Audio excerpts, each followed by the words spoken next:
ቤተ ክርስቲያንን አየኋት፣ አወቅኋት፣ ወደድኋት። እንደ እህቴ መልካሙን ሁሉ ተመኘውላት። ከጭፍጨፋው የተረፈውን ሕፃን ሲመለከቱ ጳጳሱ ስለምን አለቀሱ?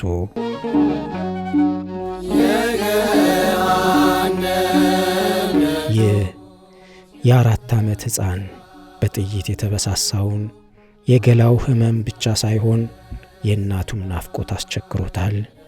እንደ ከዚህ ቀድሞ መታ እንድታቅፈው ይዛው እንድታባብለው ጓጉቷል። የእናቱን ስም በየሕመሙ መሃል ይጣራል። በአርሲ ኦርቶዶክሳውያን ጭፍጨፋ ይህን ዓለም ከተሰናበቱ ከ8 ሰዎች አስክሬን መሃል የአካባቢው ሰው ሲያገኙት እንቅልፍ ካሸለባት እናቱ ገላ ላይ ጎትተውት እንደ ተወሰደ እንጂ ከእናቱ አስክሬን ላይ እንደተነሳ የሕፃን ጭንቅላቱ አላገናዘበው።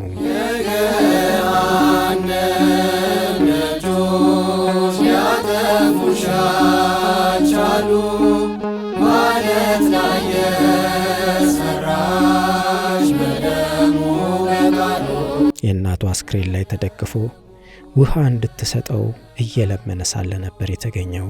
እናቱ እንደ ከዚህ ቀድሞ ቀናት እንቅልፍ የወሰዳት እንጂ መላከ ሞት የታዘዘባት ስለመሆኑ ምንም አያውቅም።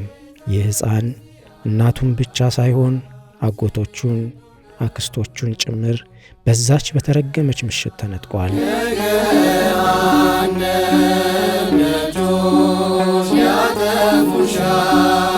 የጥይት ቀለሃ ስፍትህን በምታከለው እግሩ ላይ ጥይት አርከፍክፈውበታል።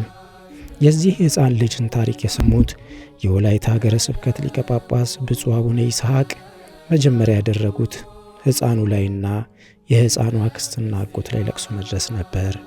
ይህን ሕፃን እያዩ ልባቸውን አፈሰሱ። የተመታበትን እግሩን ብቻ ሳይሆን ልቡ ላይ የተሰነቀረውን ረመጥ አስበው እንባ ወጡለት። የዚህ ሕፃን ልጅ ቤተሰብ ኦርቶዶክሳዊ የመሆን ፈቃድ በሞት የሚያስቀጣ ወንጀል ሆኖ መገደላቸውን ሲያስቡ እንባቸውን መቆጣጠር አቃታቸው። በወላይታ ባህል መሰረት ጳጳስ ብትሆን ንጉሥ በማህበረሰቡ ሐዘን ወቅት እንደ የትኛውም የማህበረሰብ ክፍል እንባ አውጥተህ ማልቀስ ይቀድማል። እርሳቸውም ከወላይታ ምድር የተገኙ የተክልዬን ያደራ ያልጣሉ የእውነት አባት መሆናቸውን አሳይተው ተመለሱ። አባቴ ቡራኬው ትድረሰኝ። ወስብሐት ለእግዚአብሔር። የሃይማኖት ፍሬ ይህች ናት።